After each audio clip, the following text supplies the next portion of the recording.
Hello, ladies and gentlemen, and welcome to Kerbal Aeronautics and Space Administration's Realistic Progression Light, a realistic playthrough of Kerbal Space Program's career with real solar system, realism overhaul, and real progression light.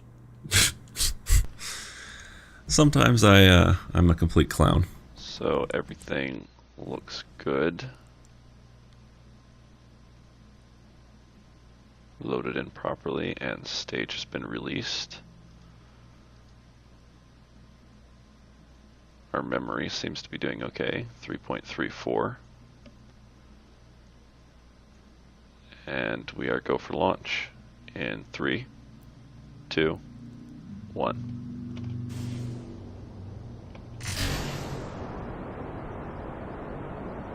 And we have liftoff of the Lunar 9 drop pod, exploring the moon's surface. So maybe you gathered from that we are going to the moon, and we're taking a high-resolution mapping satellite with us, along with 2 airbag landers, for pictures and a little bit of science from the surface of the moon. Also, memory limit is a thing that I've kind of been having problems with in the series once I play for a while.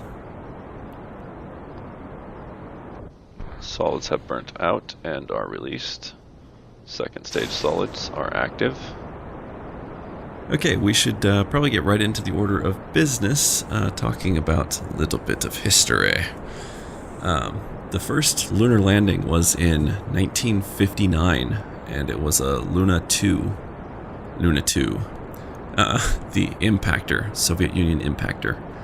It took a direct path, which means rather than, doing the optimal trajectory and using much less delta V, it burned straight or relatively straight towards the moon and took about 36 hours to get there.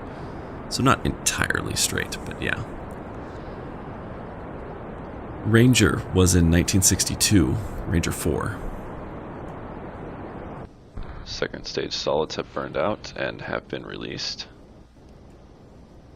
Yeah, Ranger 4 was the United States probe in 1962, and I believe I talked a little bit about that before. It was also an impactor. And as we approach 4 kilometers, we start our gravity turn.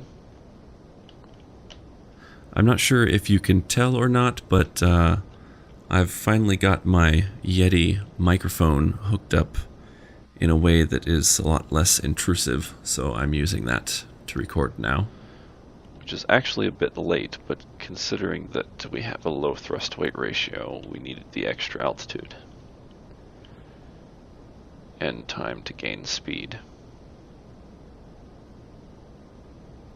Old me will continue to be broadcasting or recording on the G930, Logitech G930 headset, which the microphone is unfortunately locked to 16-bit and what is it, like 16 kilohertz or something.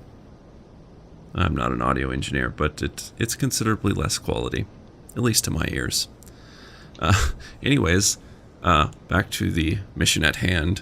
Luna 9 was a mission in 1966 by the Soviet Union. It was a soft landing on airbags, so it was the first soft landing on the moon.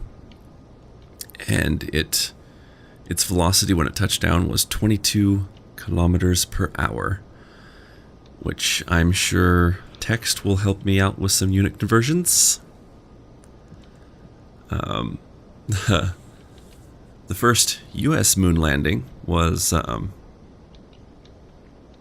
May 1966, done by Surveyor 1. Oh, I forgot. I need to talk a little bit more about Luna 9. The Soviets withheld the first images from the lunar surface, and luckily The signal was a standard one used by news syndicates at the time. Syndicates? Right, we're at 15 kilometers and switching to orbital velocity. But anyways, it was a way of transmitting news across the planet, standardized communication means, and an English observatory, figured that out and was able to call a local news station and pirate that signal and get those images. And we have passed the troposphere. We're now in the stratosphere. They were then subsequently printed in pretty much every newspaper on the planet. There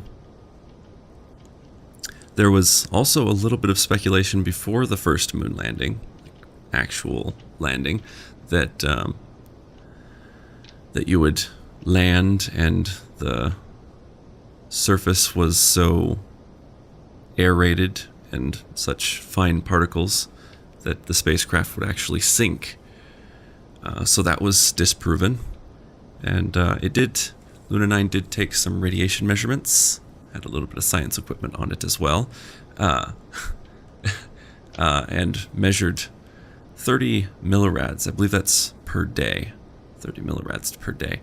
I'm not big on I'm not entirely memorized all of the scales of radiation, but I think 30 millirads is fairly benign. Still considerably higher than what we get on Earth, though. Text I'm sure will help me, or possibly an image of some radiations. Anyways, Surveyor 1 in May of 1966 was the first U.S. moon landing.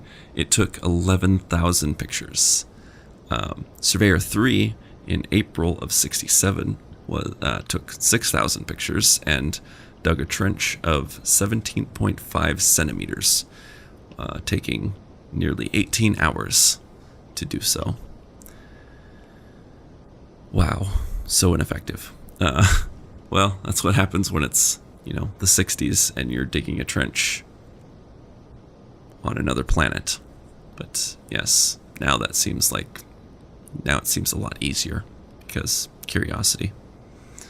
But anyways, Surveyor 5 on September 67 took 19,000 pictures and did alpha particle scattering and basically a measurement of the composition of the soil of the moon, and determined that it was very Earth-like with 53 to 63% oxygen, 15.5 to 21.5% silicon, 10 to 16% sulfur, iron, cobalt, and nickel, 4.5 to 8.5 aluminum, and small quantities of magnesium and carbon and sodium.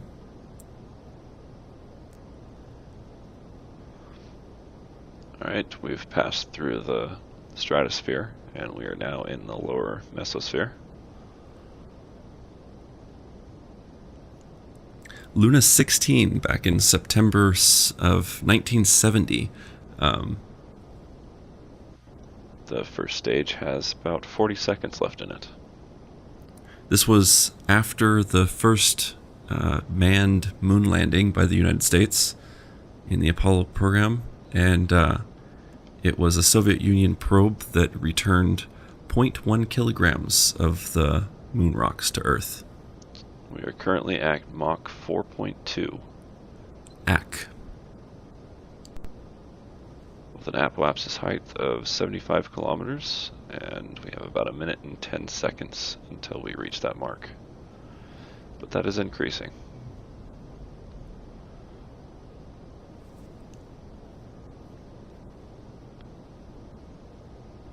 "25 seconds left in the first stage. Our orbital velocity is just over 2 kilometers a second. We are currently at 60 kilometers. So as far as lunar orbiters go, Luna 10 back in March of 66 was the first. Increasing altitude at about a kilometer a second. Just under a kilometer a second, actually. It didn't have much in the way of scientific equipment. Its mission was 60-day photography of the lunar surface. And then the United States had a similar mission with Lunar Orbiter 1 in August of 1966 with an 80-day photography mission. There was a recent lander, the Chang'e 3, in December of 2013 by the Chinese Space Agency. I'm drawing a blank on their name right now, and I forgot to write it down. But they were the first since Luna 24 in 76. First stage burnout in 3, 2, 1. And first stage has burned out.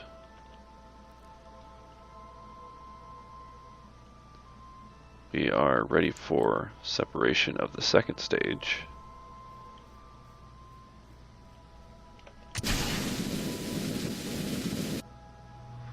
Second stage separation looks good. So the Chang'e 3 lander had 245 to 340 nanometer, which is near infrared, telescope, primarily for observing galactic nuclei, binaries, quasars, and blazars, which is... And second stage is active. Which is something that's better done outside of the Earth's atmosphere. All 4 engines have ignited. And we are pulling away from the first stage. And it has enough power to observe something up to a magnitude 13 object. So that's not too powerful, but yes, can provide science. It also has a 32.4 nanometer, which is extreme UV. It's really, really short wavelength camera for observing Earth's plasmasphere. Plasmasphere? Plasmasphere. And 3 panoramic cameras, and a soil probe. So it launched it launched the 1st of December and landed the 6th of December. So fairly short time to get there, but probably the most optimal and fuel saving. It was equipped with a radioisotope. It is equipped with a radioisotope heater for the 14-day lunar nights, and during that time it'll go into sleep mode, and so it doesn't really do too much science, but it stays warm enough so it doesn't get destroyed. Electronic equipment is very susceptible to the temperatures of the dark side of the moon. There is no permanent dark side, just so you know, in case you thought that at all. Except for some of the craters on the poles. Some of them have never seen the sun that we know of. But its primary mission was, or one of its, secondary objectives was a demonstration for a planned 2018 soil sample return. Okay, we are 10 kilometers out from the first stage. Our orbital velocity has increased to 3.2 kilometers per second. We currently have an apoapsis height of 136 kilometers, and we are 1 minute and 12 seconds out from that height.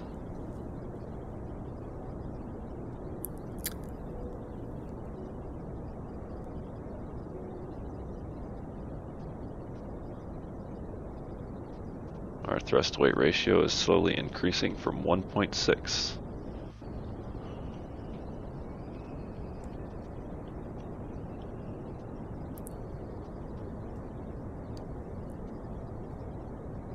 We are now 20 kilometers away from the first stage.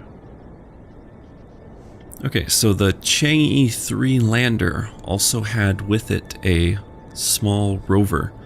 I believe it was dubbed the Jade Rabbit.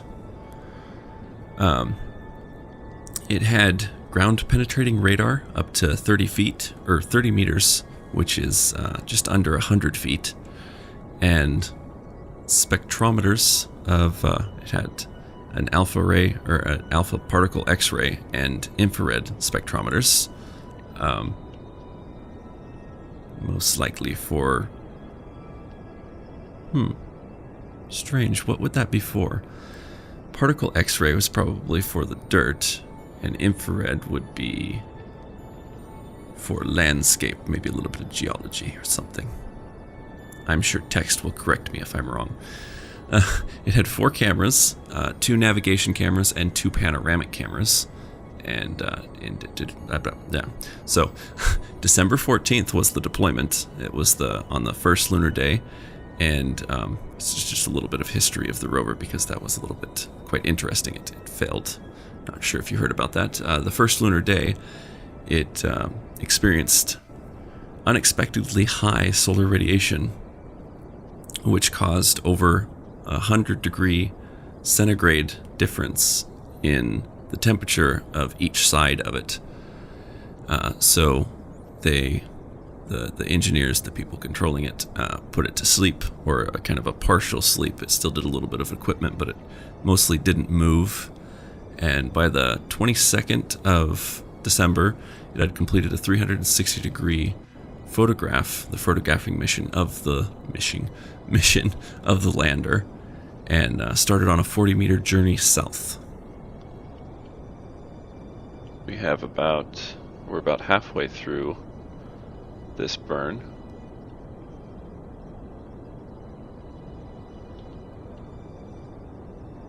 Going about 4 kilometers per second. We have an apoapsis height of 154 kilometers, and we're about a minute out from that height.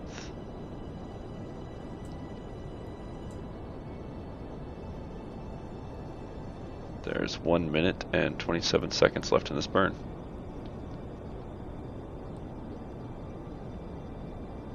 So yes, Jade Rabbit arrived at its destination 40 meters south of the Chang'e 3 lander on the 26th of December and entered sleep mode for the lunar night. So on the second lunar day, which is the 11th of January, it woke up, and then on the 16th it did some soil examination. The 25th it did a control circuit, or it had a on the 25th, I should probably read ahead a little bit. On the 25th, it had a control circuit malfunction and was unable to fully enter sleep mode. It couldn't fold away its mast or solar panels, so it was pretty much at that point at the they waited until the third lunar day, which was the 12th of February, to wait for its signal that it was supposed to send, and it never did. So it was declared inoperable.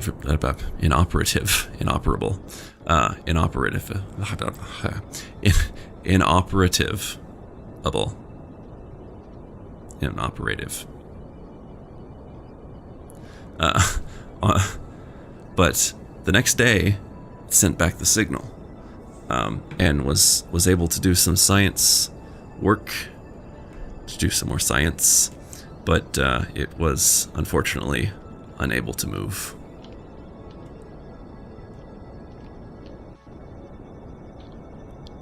We have reached a speed of 5 kilometers per second. We are currently at 157 kilometers above the surface of the planet. We have an apoapsis height of 170 kilometers, and we are 1 minute and 6 seconds away from that height. We have 45 seconds left in this burn.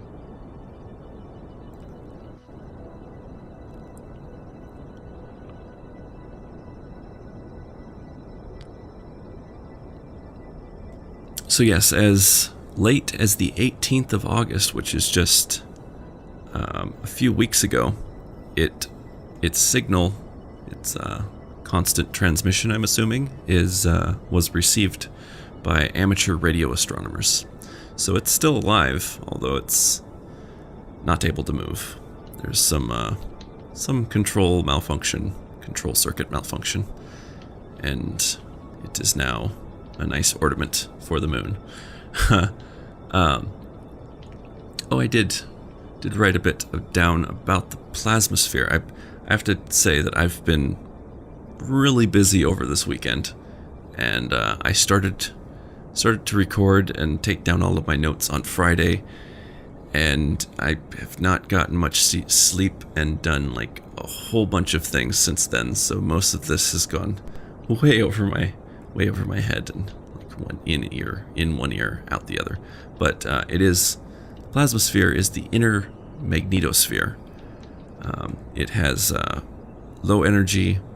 It's low energy above the ionosphere. Second stage burnout in 15 seconds. Low energy particles. I'm assuming because there's plasma that it's ionized particles. The ionosphere. It's like really, really spaced out particles that don't have atoms. Or don't have atoms. It's very spaced out atoms that don't have electrons. I'm still a bit tired. And it goes from the ionosphere goes from 85 kilometers to 600 kilometers. It's quite big. And we have second stage burnout.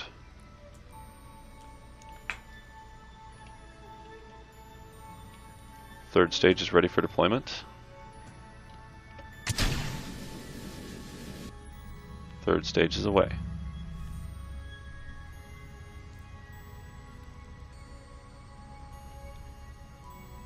Our current velocity is 7 kilometers per second. We have an altitude of 177 kilometers. And we are just about ready to activate the third stage. I'm not sure how much more time I'm going to have to talk. It looks like old me, the second old, was newer than old me, but crap. Payload looks intact. Everything looks good. It looks like new old me the notepad new old me wanted me to talk a little bit about plasma, that it is a fundamental particle, or it is a fundamental state of matter, just as something that's solid or liquid or gas. And the third stage is lit. And it is the most common type of, or state of matter in the universe, because that's what makes up, all of the suns, all of the stars in the universe. Well, it's the most abundant that we know of, because we know primarily of stars based on their effects, far-reaching effects.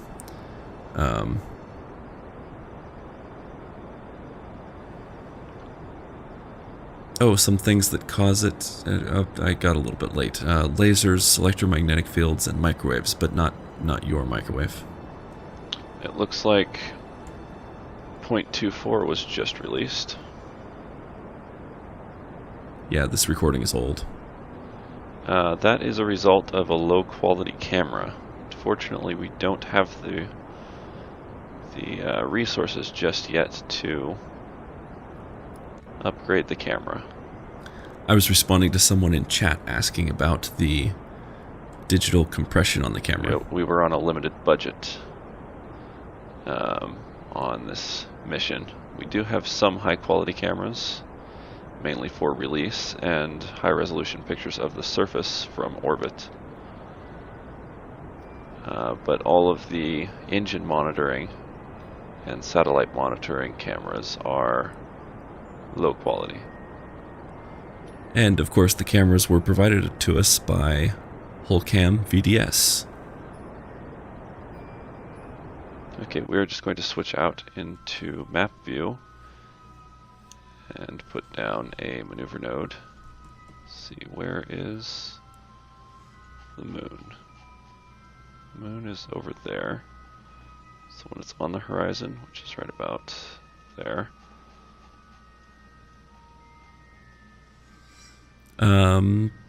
Plasma is an atom without an electron or with an extra electron.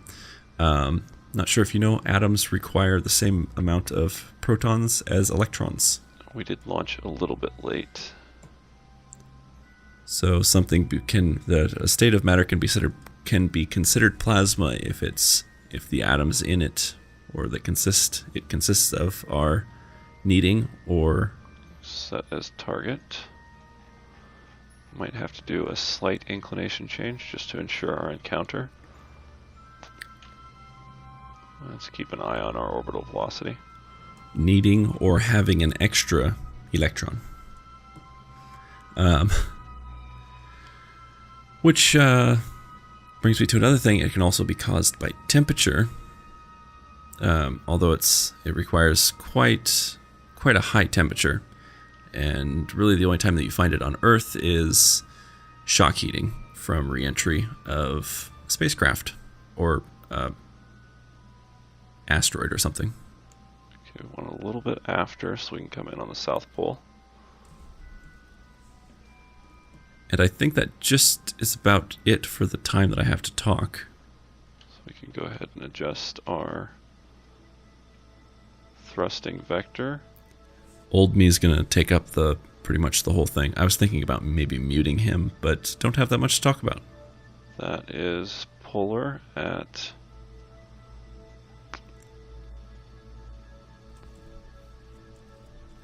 30 kilometers. Doesn't sound like he does either. But yeah, I would just like to go ahead and...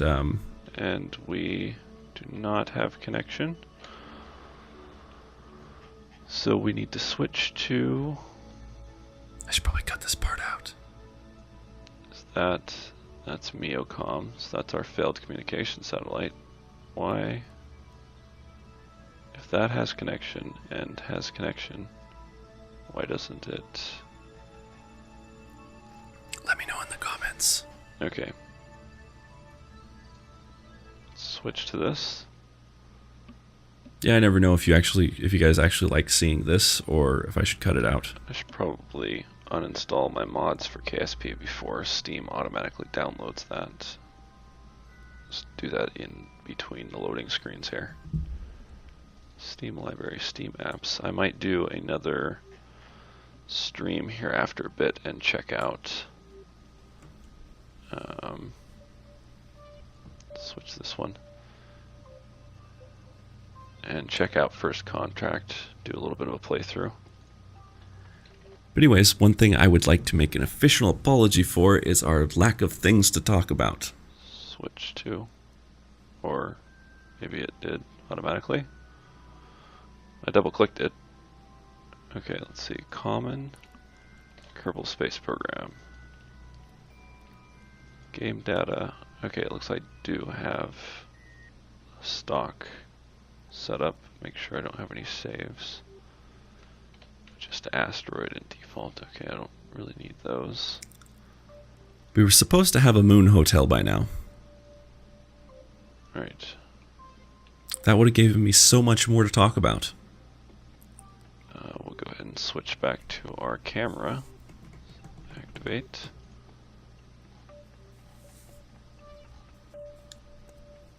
That's not the right camera. Let's try that again. Maybe it's just when we're thrusting. But anyways, throttling up. Apparently the effects of that camera were lost. That is weird. When we switched away.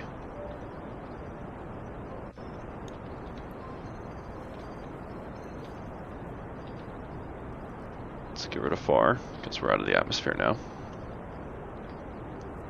The node is in 51 seconds and our burn time is 8 minutes, so...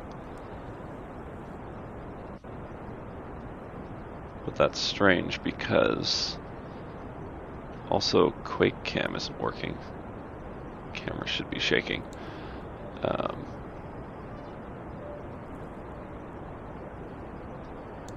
We only have 4 minutes and 40 seconds left of fuel in this stage.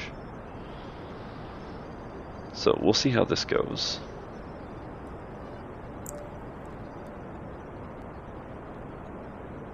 I have a little bit of time to talk here, but I think I'm going to leave it blank, other than just saying a little bit about previous corrections. I noticed there was someone going through, and I'm assuming he's watching, or he or she is watching the my previous episodes and commenting on things that I maybe have got wrong or wasn't quite sure on. And I really appreciate that, because after all, this is probably more than anything a learning experience for me. I don't know too much about the rocket science stuff. I sure know a hell of a lot more now than I did a year ago. Well, a little bit over a year ago now, that when I started playing KSP. And yeah. Thank you.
Alright, we're about halfway through this burn. We will have to supplement. Let's see, is that... Looks like one of our cameras. Oh, no, there it is.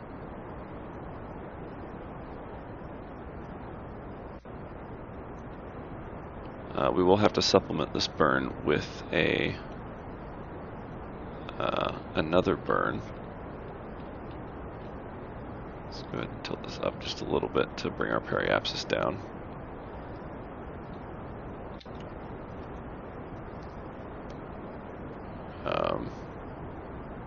Right after we ditch this third stage, our fourth stage, the actual satellite that will be going into orbit and dropping our landers, does have quite a bit of fuel on it. I think it's almost 4 kilometers per second in delta V. So that's enough to do about half of the burn to the moon and also circularize around the moon. It does have a high resolution mapping equipment on it, so it will be also going into a polar orbit, which is good for dropping the Lunar 9 probes. Okay, we have a current apoapsis height of 4.7 megameters. Our surface velocity, why is that? Let's change that to orbit. Our orbital velocity is 7.8 kilometers per second, and we have a thrust to weight ratio of 1.1. Our current altitude is 250 kilometers. And we are halfway through the amount of delta V needed to get to the moon. Or at least since I put down the maneuver node.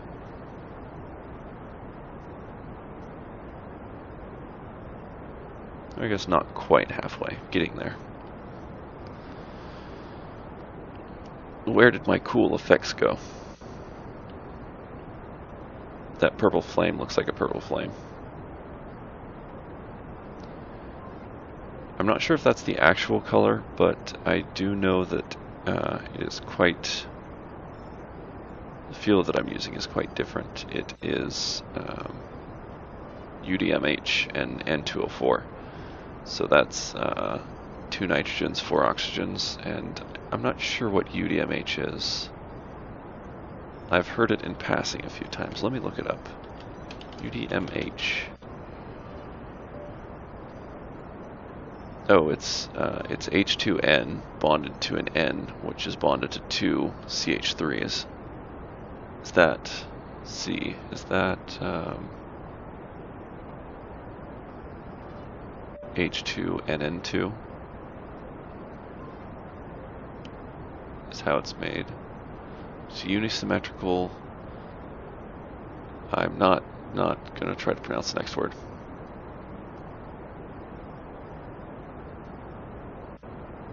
What is CH3? It's a compound that I haven't heard of before.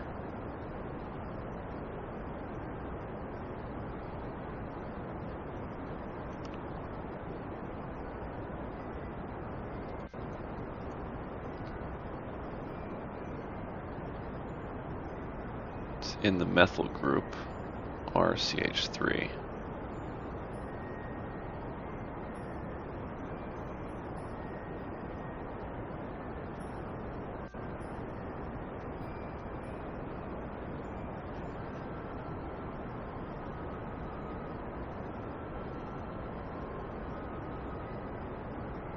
Oh, it's carbon triple bonded to hydrogen. Thought that was carbon. So let's N2O4 UDMH encyclopedia. Oh, it doesn't show the flame.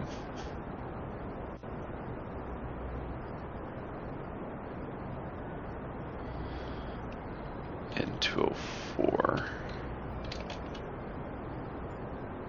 Maybe we could get some picture of the flame. Possibly.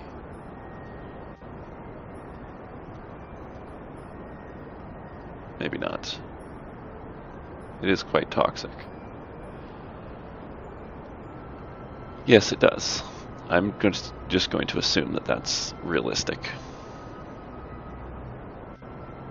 Or at least close to realistic. We have an orbital velocity of 9.5 kilometers per second, an apoapsis height of 17 megameters, which the moon is out at 380. So we got a ways to go still, and we have 55 seconds left in this burn. Current altitude is 350 kilometers. Let's go ahead and actually get to our prograde marker there.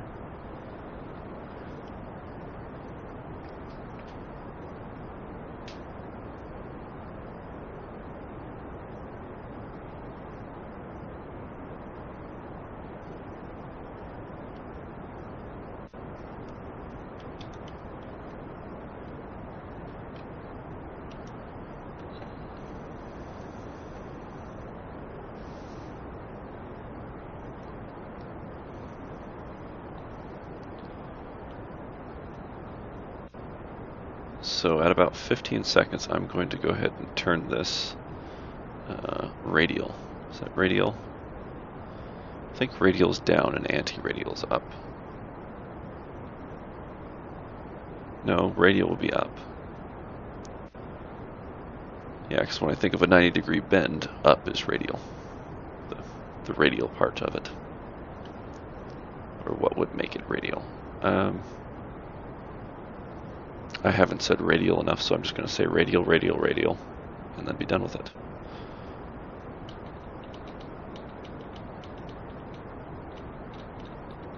So let's go up to about 50 degrees here.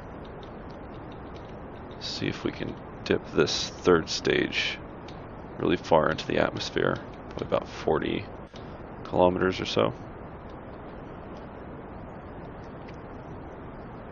This is kind of inefficient, but we don't like leaving junk in space.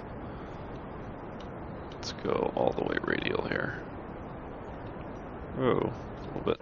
There we go. And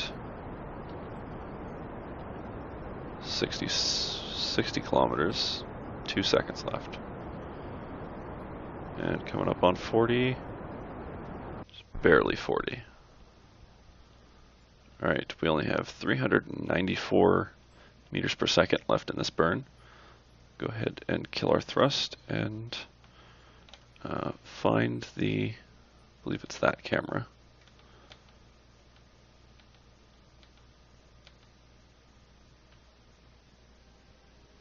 Okay, so we are ready for stage separation. And now.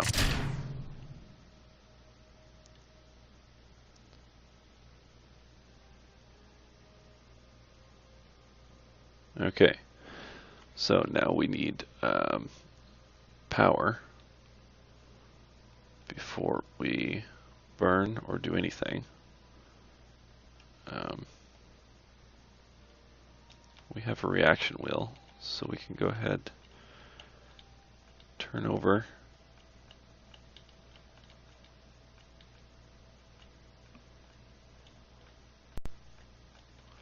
And you can see the engine bell right below.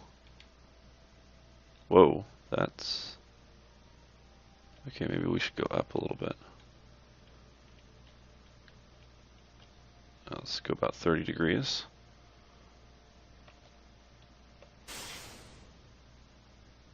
Just thrust a little bit here. Get away from this debris.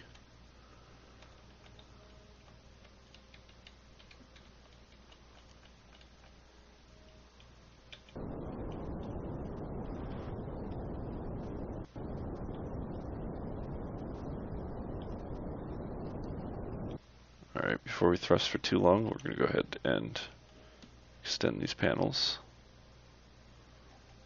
Oops.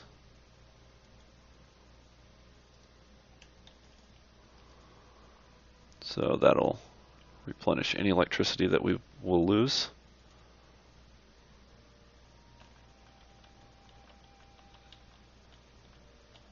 And just point right at our marker here. Go ahead and throttle up.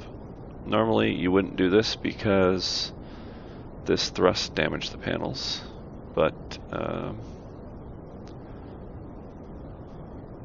or it could damage the panels, but I don't think physics are modeled that far. Maybe they are. If they are, we're pretty thoroughly screwed.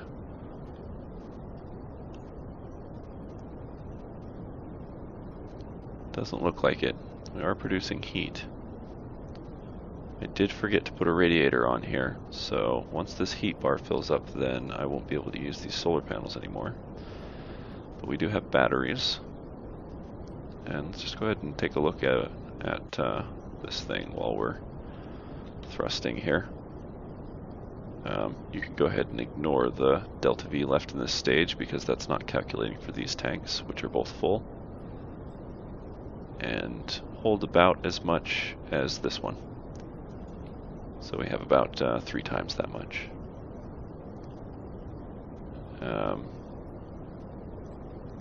So yes, we have our drop pods, which are these circular things, and they have balloons, so they can land at up to about 75 meters per second safely. Well, relatively safely. And lights, and we have a camera on each one of them, so we can get some nice pictures of the surface of the moon. These tanks are on docking ports, so if I need to jettison them, I can to shed weight. We have some high-resolution cameras here that will give us good views of the moon after these have decoupled. And then, of course, 2 long-range communication satellites, one to stay connected to Earth and another one to point at the current landing mission.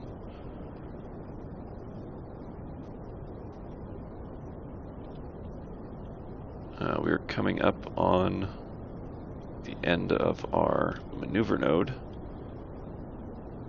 so we will go ahead and kill thrust a little bit early.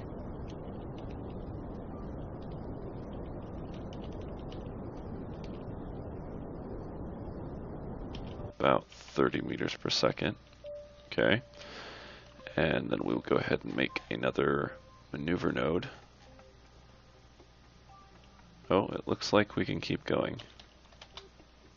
Let's just go ahead and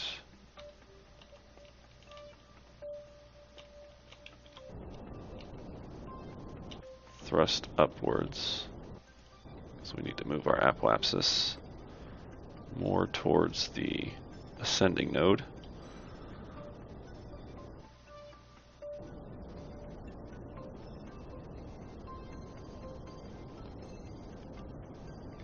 I couldn't imagine doing this without the map view.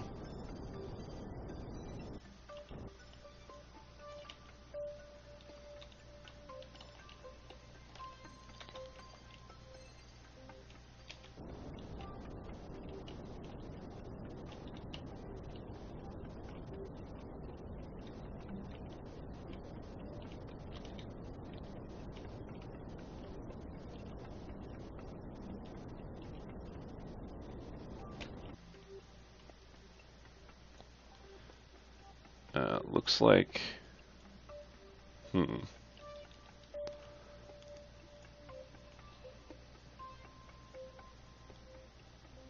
see how much an inclination change will cost.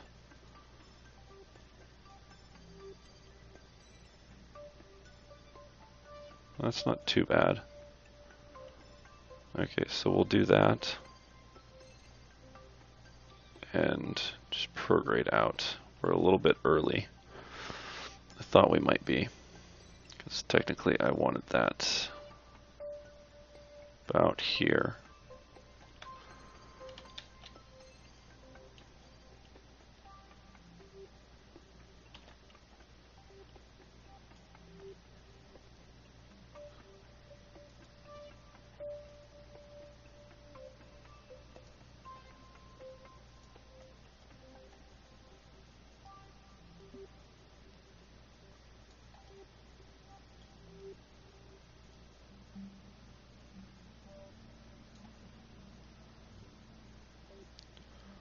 $120.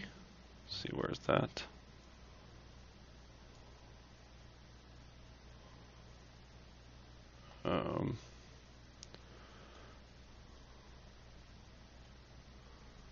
Where are we exactly? Still above it. Okay, so let's come in. And yeah, if we retrograde now, it'd be better.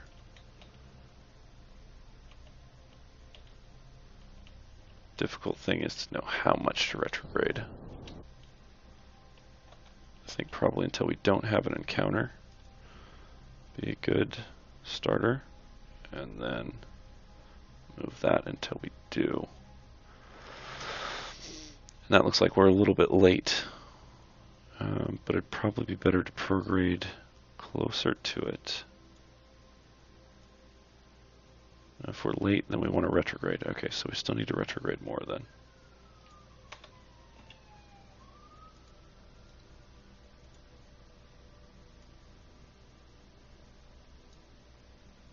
And more.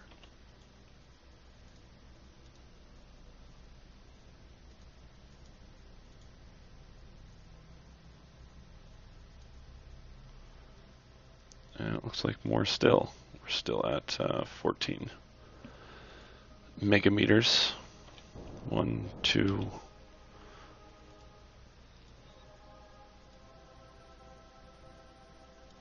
And there we go. That's a little bit better. And we're still at about 6. 1, 2.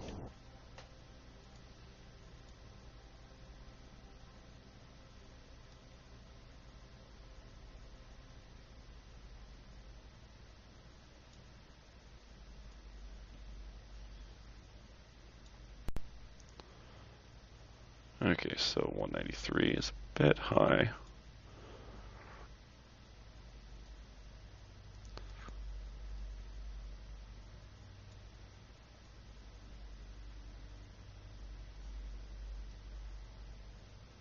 '24.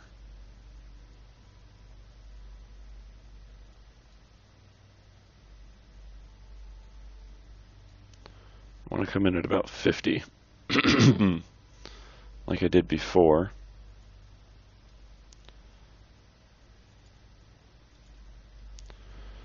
Okay, so let's add add an alarm at yes, our maneuver node, kill warp.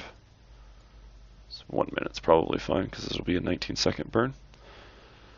Add that alarm and take one last look at the craft here before we time warp. Should have plenty of electricity.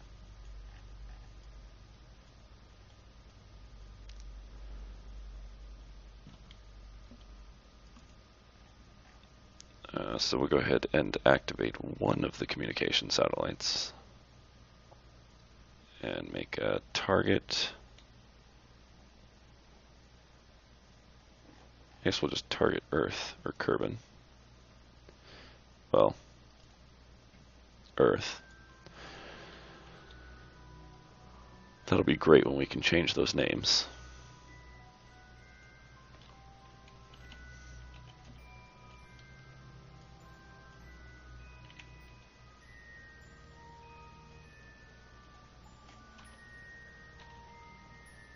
That's still a problem.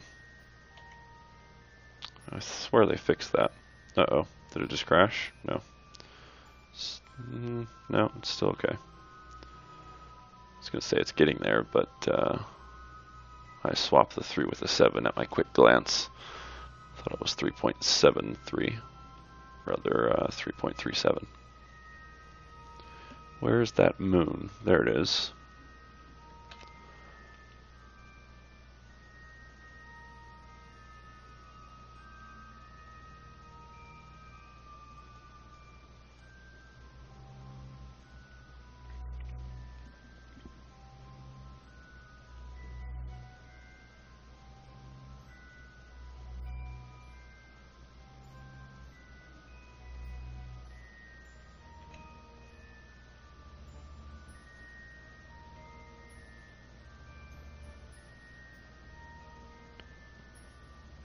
And we're coming up on the maneuver node. See how far Earth is. This is actually make a pretty good picture. Delete on close and close alarm.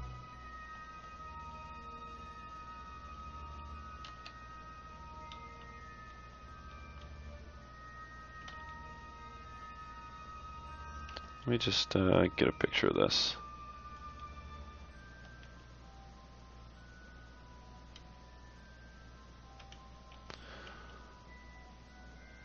And this is going to be a 19-second burn in 45 seconds. So, I thought I said delete on close.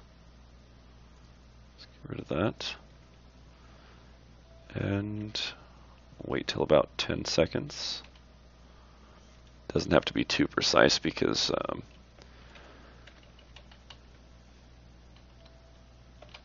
at this distance it doesn't matter too much. It's full throttle.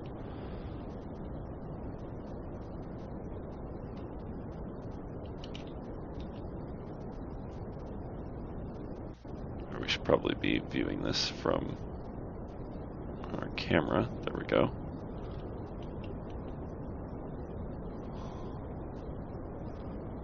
See, that would normally damage. You know, having high energy particles speed out of the bell and hit the solar panel, that would destroy the solar panel. Okay, so that's about good. We'll go ahead and take a look at map view. And okay, so we'll have to make a small adjustment. I believe we can do that with RCS. I think I have RCS on here.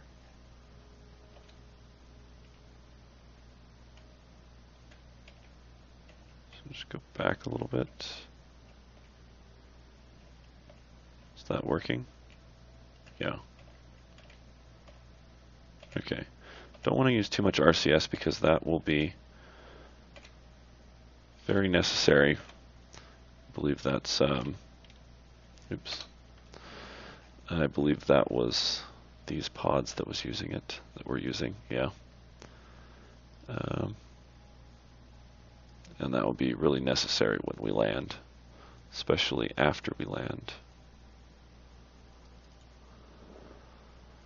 So that's 1174. All right. So I guess this will have to just drain, and then I have cross feed enabled, so it should be draining from here anyways. Also, I changed those textures. I'm not sure if you noticed. I made this one black and red. These are the Chinese textures. I just kind of opened up Paint and edited them. Edited them. Okay. So we are ready for our encounter with the moon.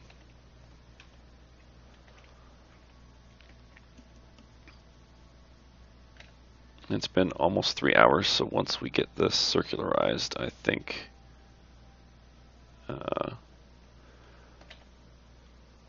we will end the stream.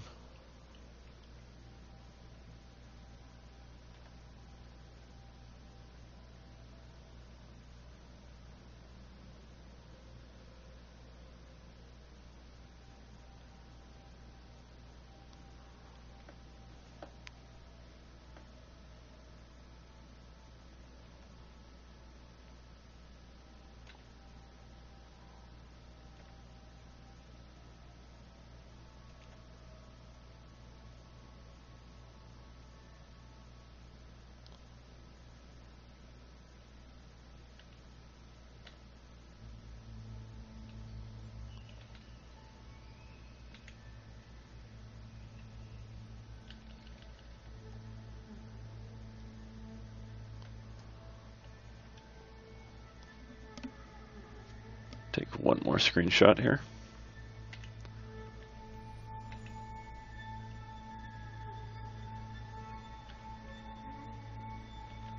Let's make sure our periapse, our periapse is up at 200.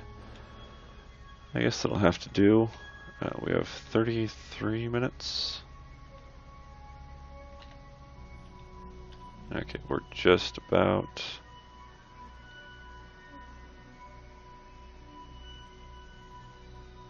Just wait until about 1 minute or so. Oh, that was a little bit far. Okay. Rotate around and start retrograde.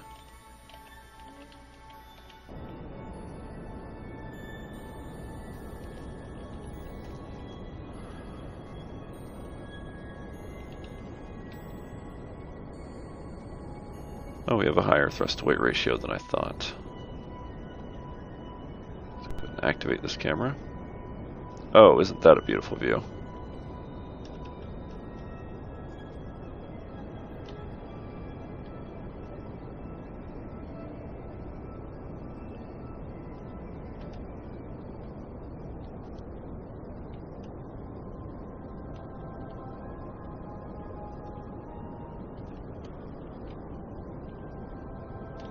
Look how awesome that Earth looks.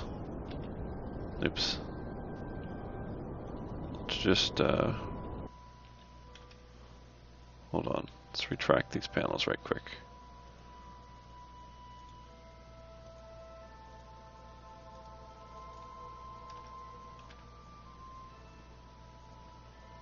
Oops.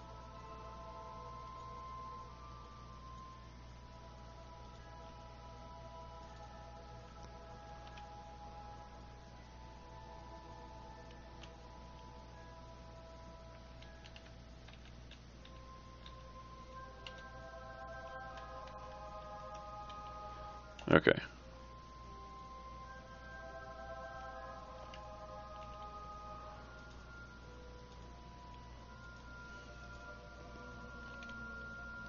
Let's see. We were burning. Were we? Periapsis height of 210 kilometers, and yeah.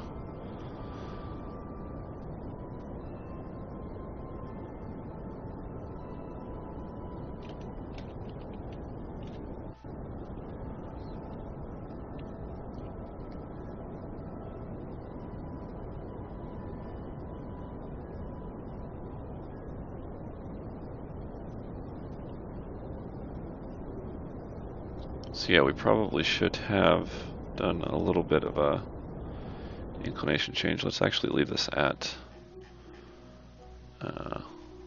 yeah, like right about there. So that way we can come in about here. Let's see, where would be the best?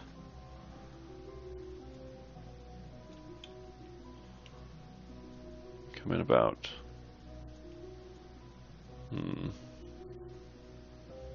it's hard to know where the equator is. It's probably right about there. What is that doing? I've never seen that before.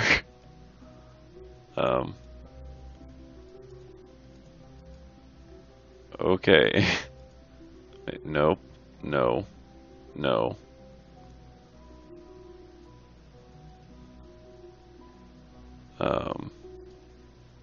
No. Give me the... What are you doing? That's weird. Okay.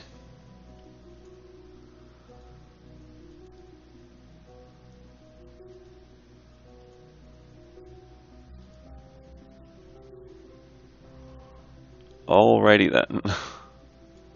Let's go this way.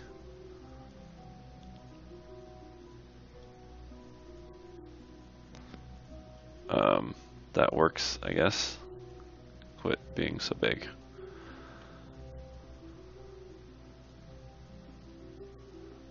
No, it really doesn't, does it? It needs to be over here. Whoa. It's a new way of doing maneuver nodes.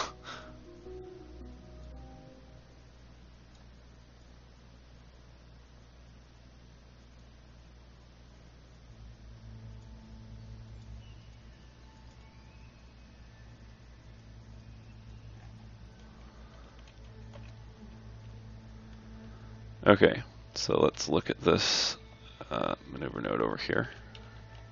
And it'll be 4 days until we get there. Not 4 actual days. 4 Kerbin days, which doesn't really make sense because we're not on Kerbin.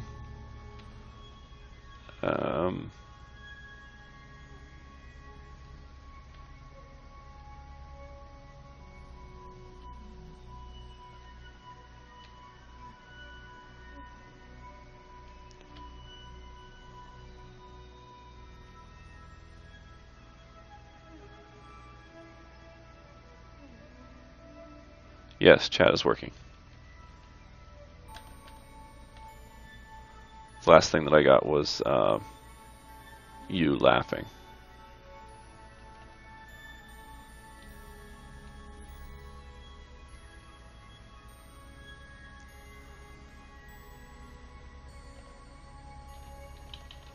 Oh, that was a little bit far.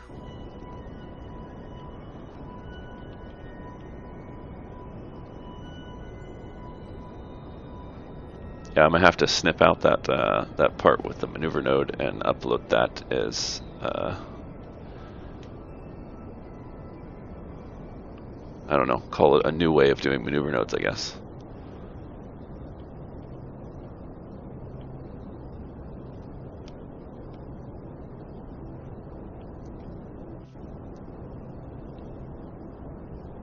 That was quite interesting. It was like I was the maneuver node. It was probably because I was focused on it. I didn't even know you could focus on maneuver nodes. I thought it was just planets and spacecraft. It took me a while to realize that you could actually focus on planets as well. Alright, let's actually get out of this camera and go out into map view.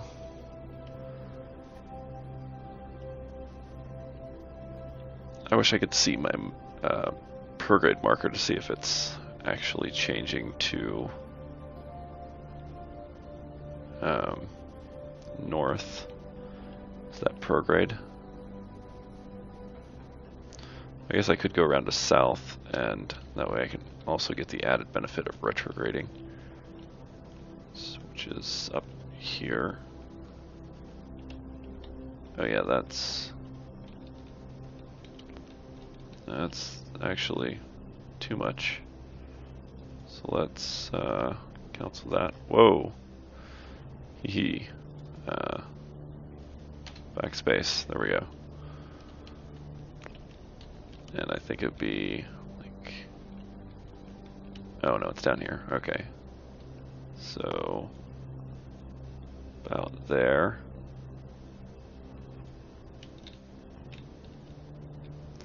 I kind of want to put this in a little bit higher orbit, but I'm not sure that's best. It's not quite north-south, but we have 39 meters per second.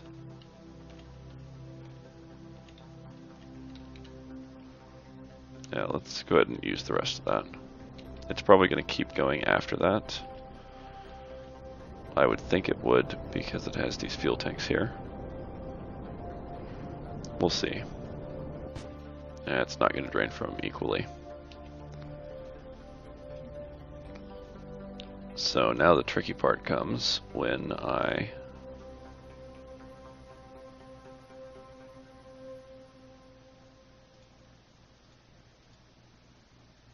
and then we're going to stop at about half.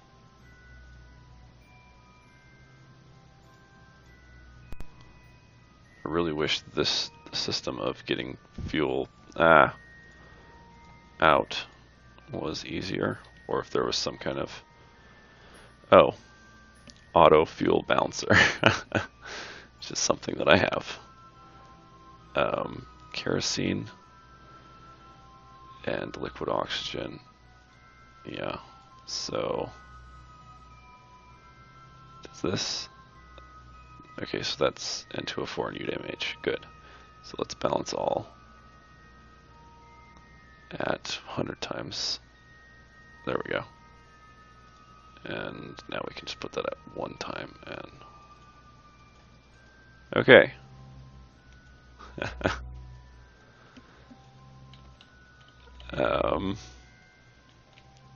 So we have about triple that, I want to say, but I'm gonna be a little bit conservative and say double that.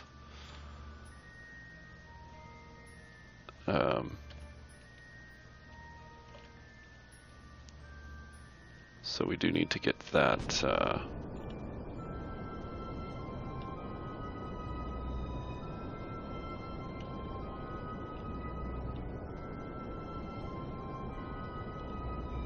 thrust to weight ratio is 39. I don't think we're accelerating at 39 Gs. It looks more like not even 1.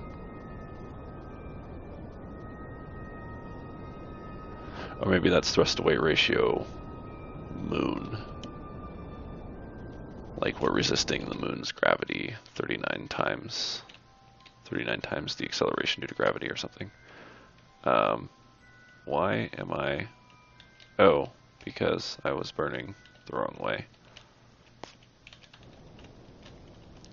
That was smart.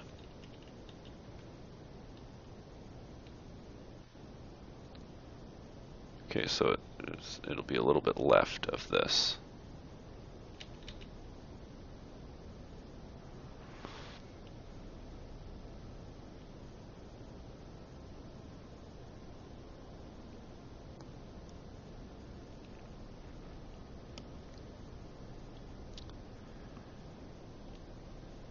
So it's been, what, 3 hours since I started streaming?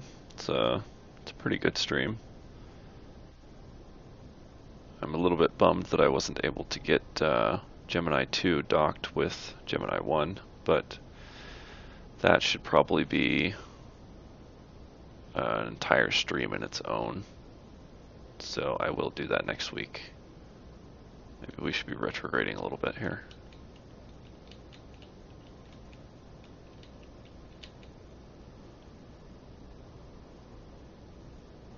It's getting slower and slower. That's how I know I'm nearing the pole. And I think the pole is... it's right around here somewhere. Maybe that is the pole.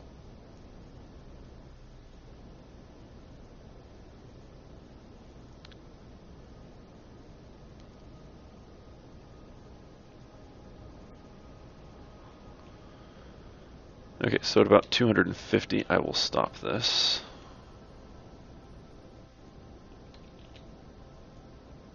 I guess, or that looks pretty polar. So I'm just going to stop it right there. Let's get back to the craft and come around to that. Whoa. Just past periaps. Let's retrograde.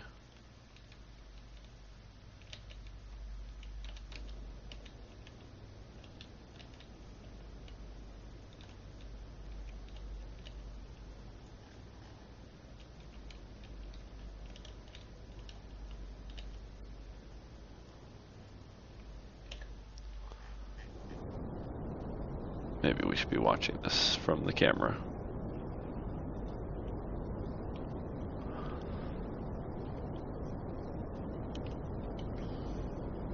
So we'll go ahead and deploy.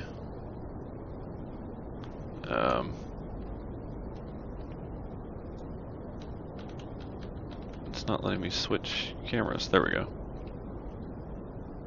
Yeah, we'll go ahead and deploy our high resolution scanning. That looks good. And apoapsis is down to 3 megameters. We'll go ahead and get that. It's about 500. Let's actually leave that. Let's leave that at 2.4 for now.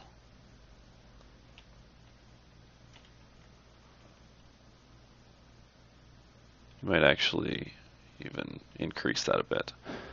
I just want to make sure we have plenty of fuel for landing, for counseling that 18 meters per second.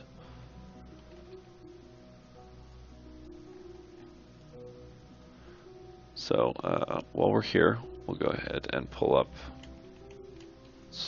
switch to this camera and pull up ScanSat, small map, big map. I think we'll do big map.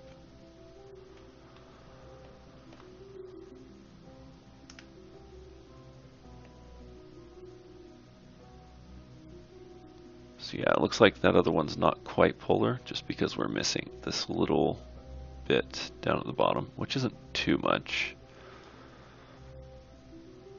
but it's not nothing.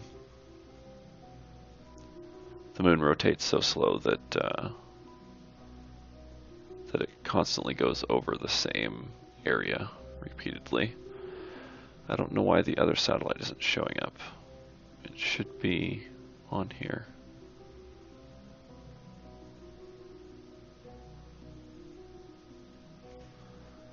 Go ahead and watch this, do a bit of mapping.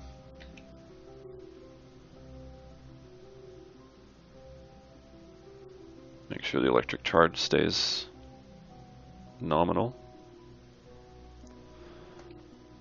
Let's go ahead and switch back to the smaller map here.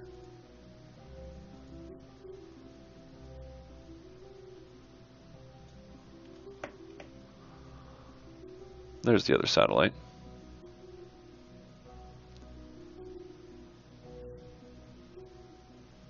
Electric charge looks stable, which is kind of weird to have it stable at minus, at like 1 less than its max. Looks like we have decent resonance. Looks like we could be a little bit higher on the low side.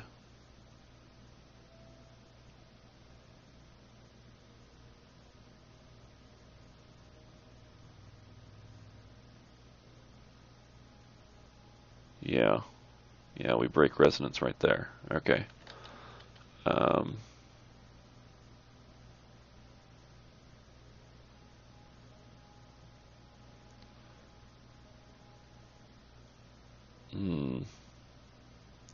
I think I'm gonna think about this for a while, and then we'll come back to it next week. So, let's see if we can't get a good... Where is Earth?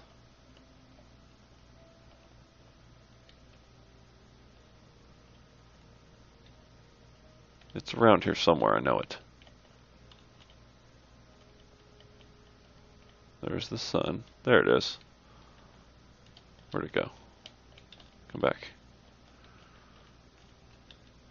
It's kind of difficult because right is down and left is up, and then down is right, and yeah. See if we can get a picture of the moon and Earth from this camera view.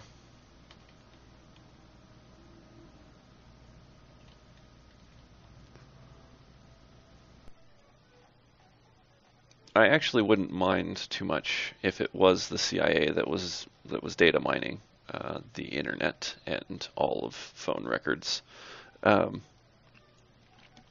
unfortunately, it's not. It is the NSA, which is kind of like the TSA.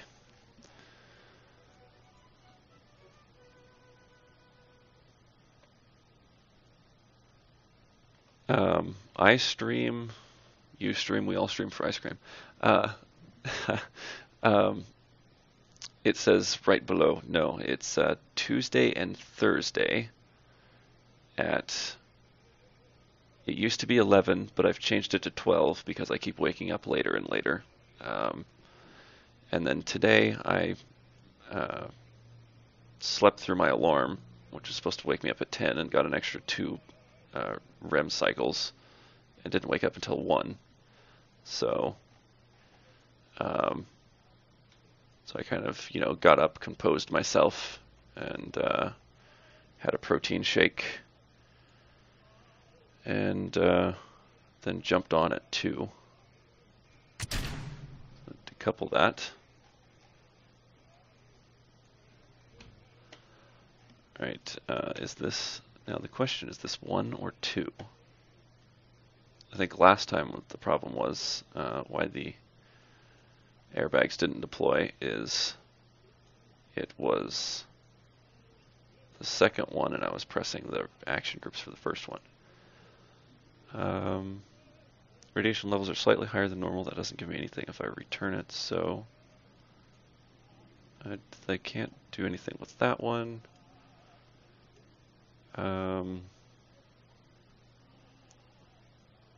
Can I? Yes, okay. So that gives me 66 science. Definitely got to watch our electricity. I'm not going to do the temperature until I get to the surface because for some reason the temperature gauge is broken and it only lets me turn the temperature on, but then it doesn't let me, after I log it the first time, it doesn't let me do it again. I have a different temperature gauge. There is Earth.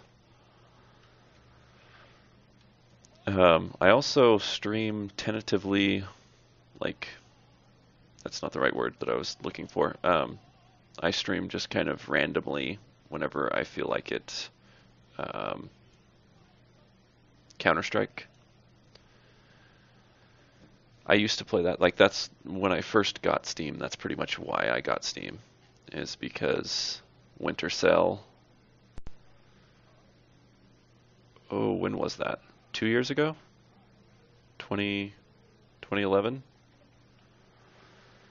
Yes, that is an orange ball fuel tank that has a little bit of monopropellant and a bunch of N2O4 and UDMH. And this really teeny tiny E1R from the, well, it's been modified from the AES pack.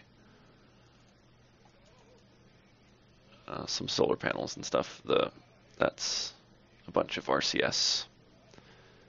Mainly that's for attitude control, and also after I get landed, these are balloons. After I get landed, I need to be able to point the solar panels in the up direction so I can maintain electricity for our accelerometer, because these two tanks here are detachable. I also have a high resolution scanner on here, and there's also another satellite somewhere that's doing a low resolution scan. But anyways, yes, I've had to change a few things, like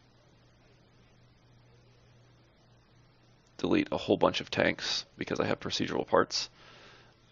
And then the procedural parts thing is kind of like, it didn't make sense, some of the things. For example, I deleted all the hex cans. Good connection. I think we need to retrograde a little bit, yeah. I deleted all the hex cans from the life support, so it didn't really make sense that I could only make a oxygen tank that had a volume of 1 meter. And couldn't actually make it 2 meters wide to fit the Gemini pod that I just launched. So I changed that a little bit, made it so I could fit it to 2.5 and gave it 2 meters at the current tech level. Let's keep that right there and activate this engine. Oh, I should probably pull up one of my action groups. Let's see. Inflate is 4 or 7. So 4 or 7 when I get there. Yeah, I haven't messed around with the rescaling too much yet. I still need to upgrade to 2.4, and I'm really excited to do so because 64-bit. And I can, I was also wanting to install, am I gonna hit that? Nope. Okay, good. I was also wanting to install, let's see, periapsis height 140. We'll get that down to about 15. I was also wanting to install modular colonization, mainly for its oxygen generation capabilities. Why is my periap? Oh, I've off course.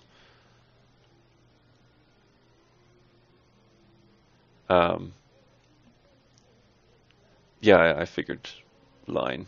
It's okay. I typo all the time. What was I saying?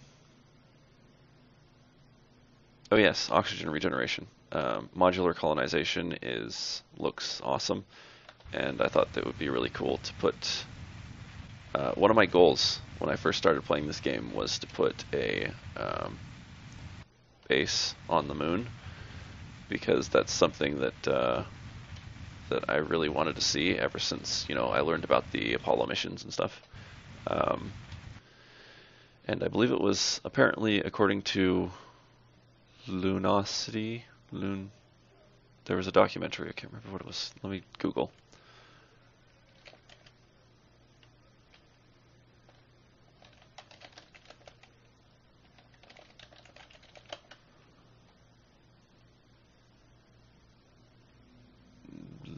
That's not helping. Lunar.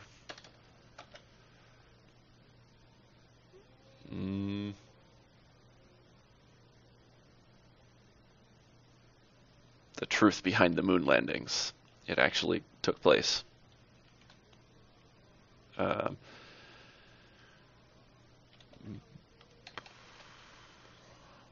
When was it?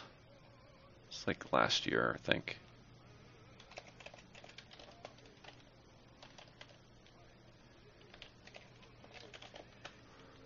Ludacity or something. You're being no help. You're of being. Google is not helping me. I think.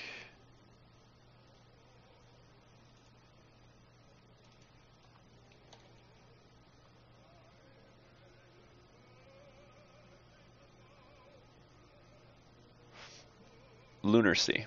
That's right. Yes. According to Lunar Sea, we were promised hotels on the moon by like 1980 or something like that.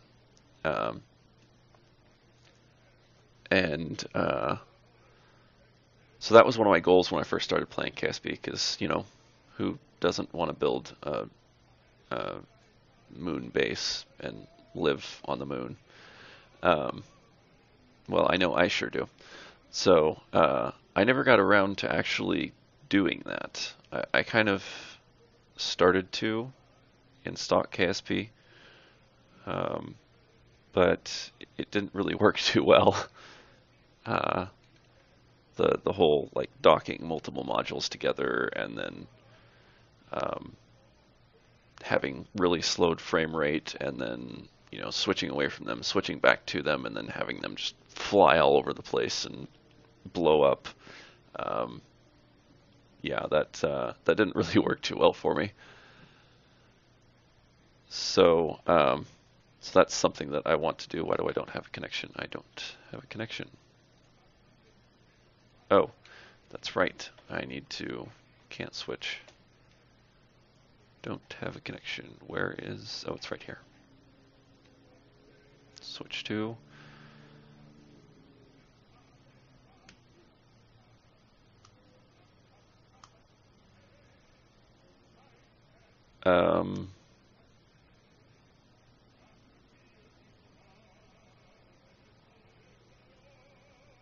No, I think it was fairly like, I mean, I haven't watched all of the footage, but I've seen some quite extensive footage from. What? Oh, no. What's happening? I should still have a connection. Apparently it's set, but, oh, because it's over here. Maybe. If I switch to Geocom 1, it would still have a connection. That's alright, we can wait until up here. Yeah, I've quite extensively watched some of the lunar footage, and I mean, it's awesome just looking at them bouncing around. It's quite interesting, you know, or it would be really interesting to try to figure out how to move around and do just like even the simplest tasks in 1/3 gravity. Oops, that's not what I wanted. I want to do this.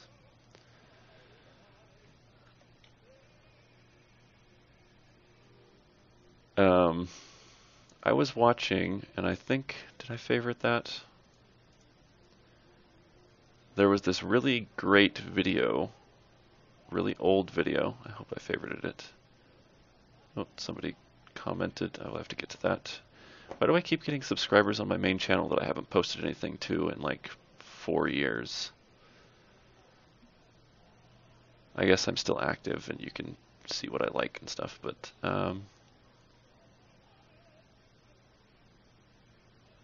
history, favorites.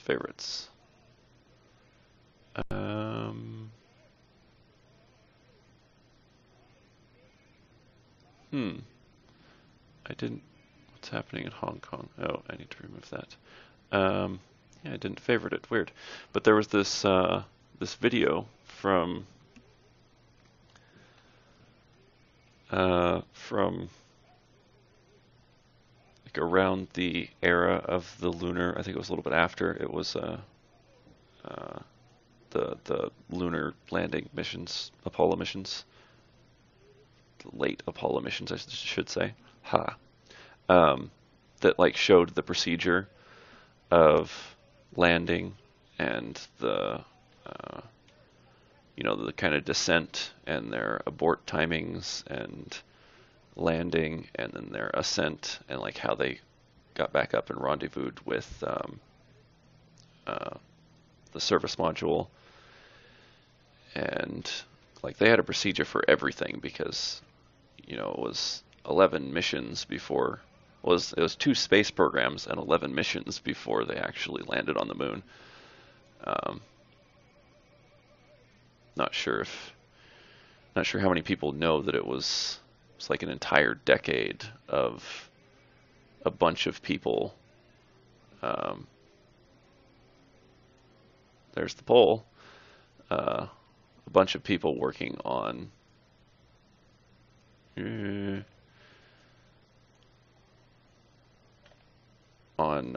just like everything that there was to work on, like eliminating all of the possibility of dying. And it is even still quite very complicated.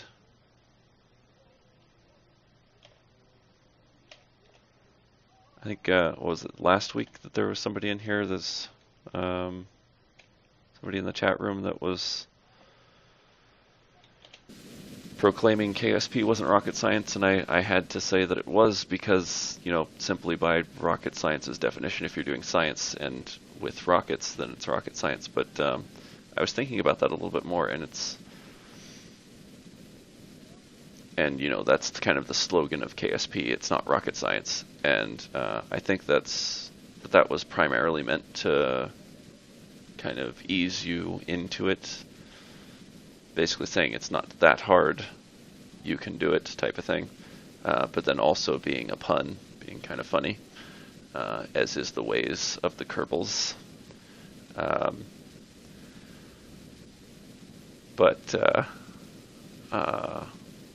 Yeah, I think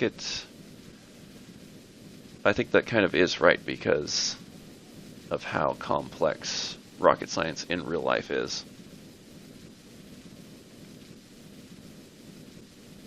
Although, like this is kind of the environment where like teachers would use to teach rocket science. But there is a lot missing out, and I really appreciate the modders, Nathan Kell and a whole bunch of others that are working towards narrowing that gap of things that cause KSP to not be rocket science.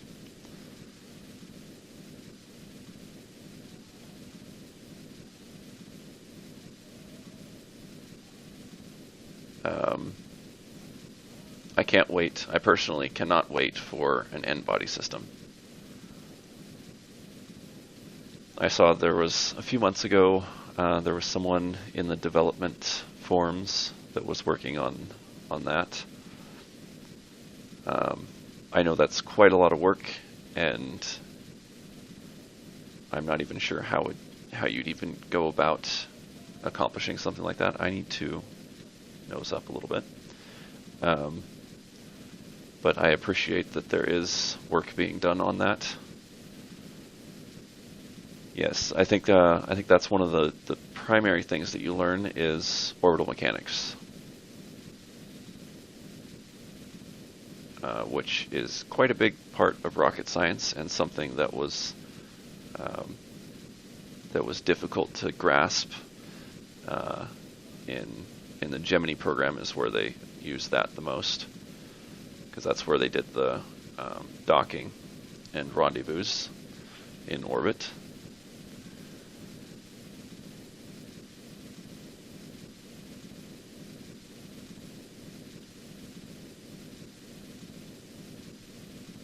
So what did I say? It was 4 and 7 or 5 and 7? It was 4 and 7, yeah.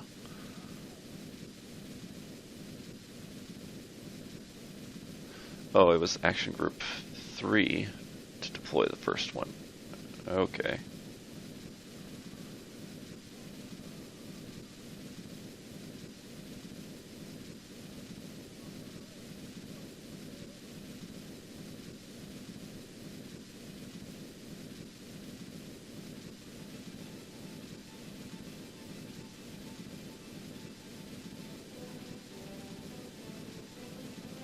Ooh, that's nice.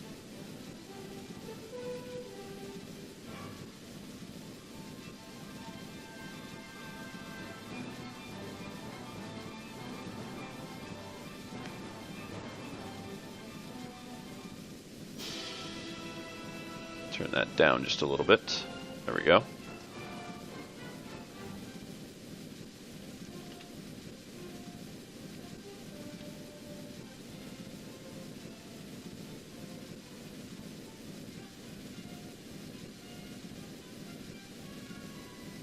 Alright, we have 2,000 or 2 kilometers, 2.4 kilometers per second left in our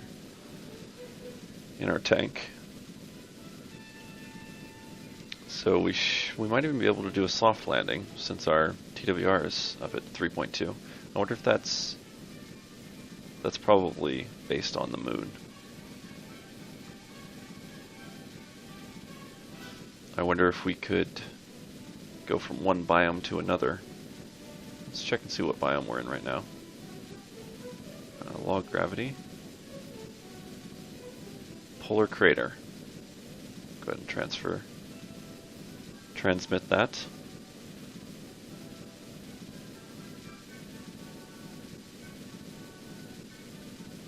Yes, Skylon has been a concept for some time. I think it's been about 10 years or something. They're getting closer to production, or I guess testing. But the materials, I think that's the main thing that's been holding them back is the materials. They don't have materials that are quite right to do what they need.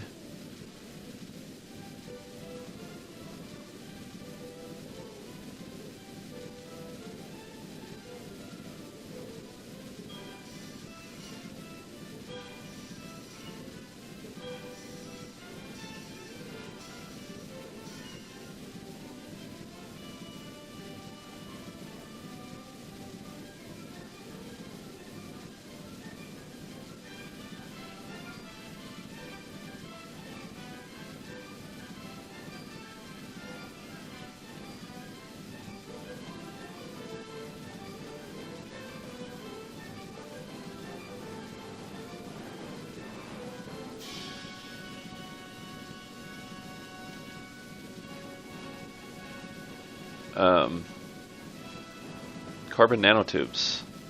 What is it? Not carbon nanotubes. What's the graphene? That's right. We're about to, within the next like 3 to 5 years, we're going to see quite the increase in production of carbon or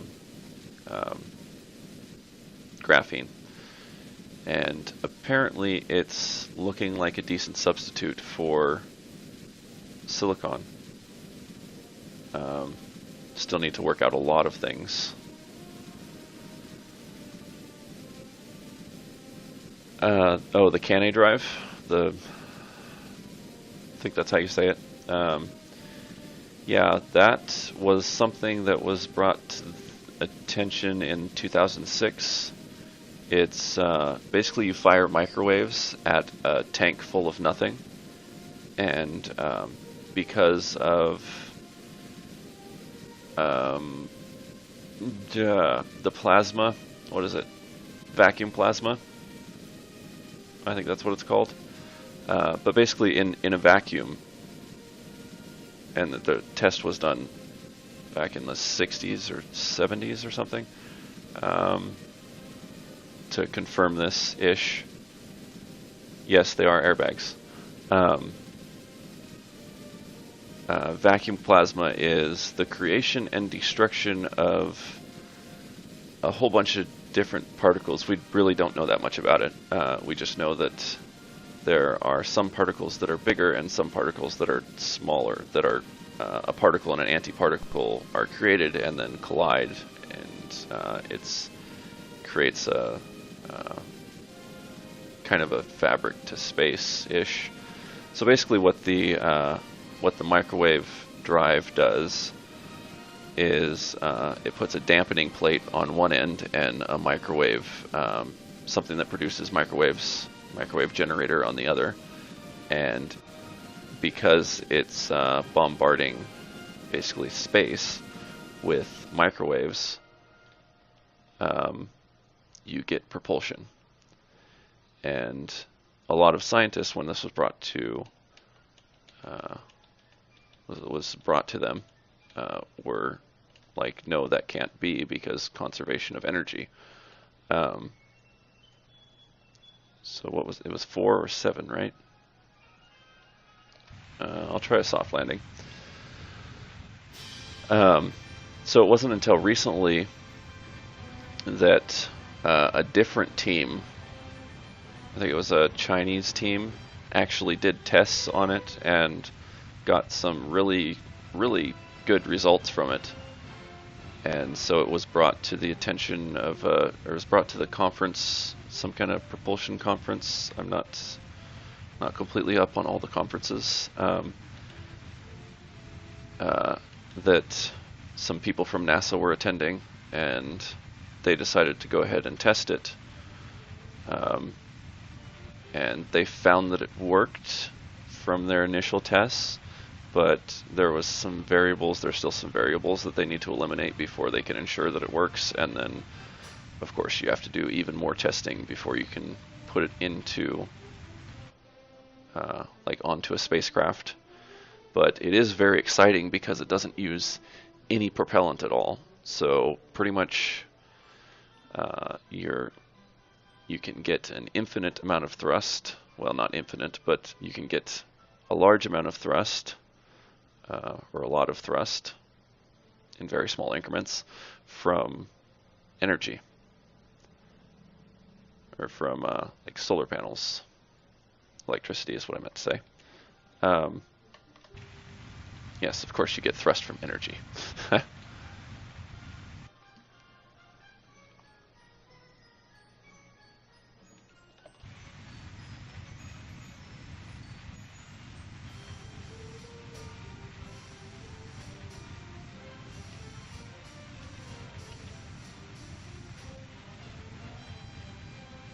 Four, no, 7. 7 it is.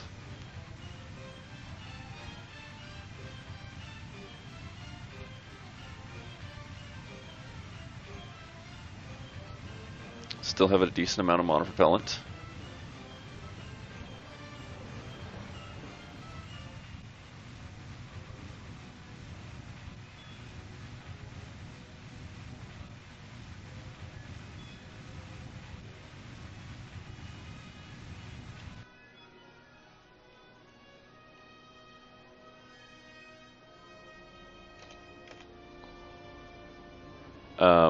These are airbags.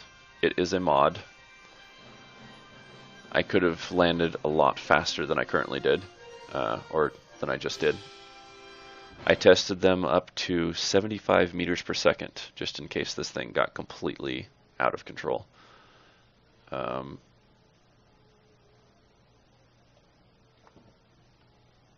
yeah, it seemed to be like if I ran out of monopropellant and had to like slow myself down in increments or something. We can go ahead and I want to deflate and get rid of these, but I'm going to wait because they're blocking the solar panel, not that much. Going to wait until I do my science. Geiger counter. Radiation levels have returned to 0. We're in the polar crater currently. Let's do a temperature reading. It's pretty cold here. You almost think Kerbal hadn't shined here crater since it was formed. Currently getting sunlight. Gravioli. Sensor conducts a detailed survey of the local gravity. Good to know. Nope, I am still on 2.3.5. I will be upgrading as soon as I get like a week of free time to go through all the mods and like delete and update and then delete all of the new parts that I don't want or need. I am really excited to check out the new B9. I think I'm probably going to wait until the new remote tech. Let's actually check on that right now. Remote Tech 3. Where is... No. Forms.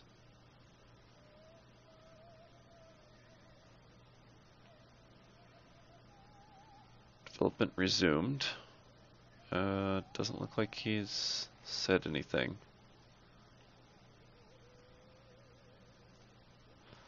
So yeah, I'll probably just wait for Remote Tech 3.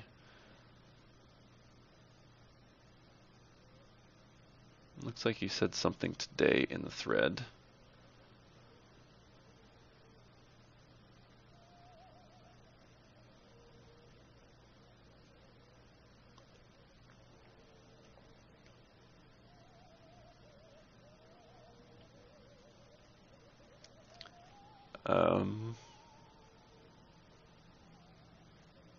He answered a whole bunch of questions. I will have to go through and read that because I can't do that now.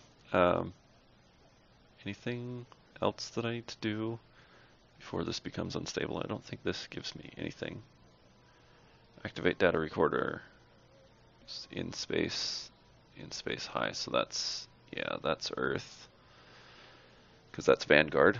Alright, 7 should drop those. So, oh, 8. That's right. There we go. And oh, our flight engineer broke off. Did it? Yeah. Toggle display. Record seismic info. Surface will be monitored. Alright.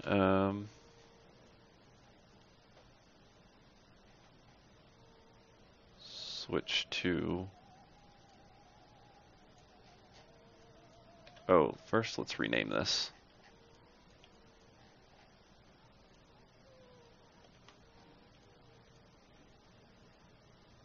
I don't really like Macbeth.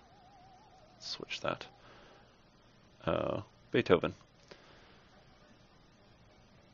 Rename vessel. Pod. So this is 2. Oh, that's a rover, lander. It's kind of, it's a lander. Right, back to our high resolution mapping. And it crashed. That's what happens when I load too many craft in one instance of KSP. An instance is like opening it and then continuing to play before closing it and then opening another instance. But yeah, it eventually fills up with memory, and then it eventually fills up the memory and then crashes because I've loaded too many craft. So hopefully that will be solved soon with the update to 0.24.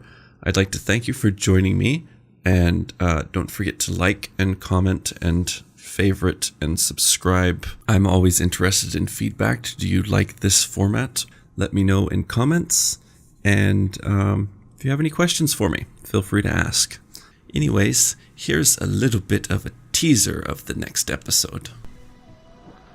I am trying to get an encounter with Moho without the ability to control my ship.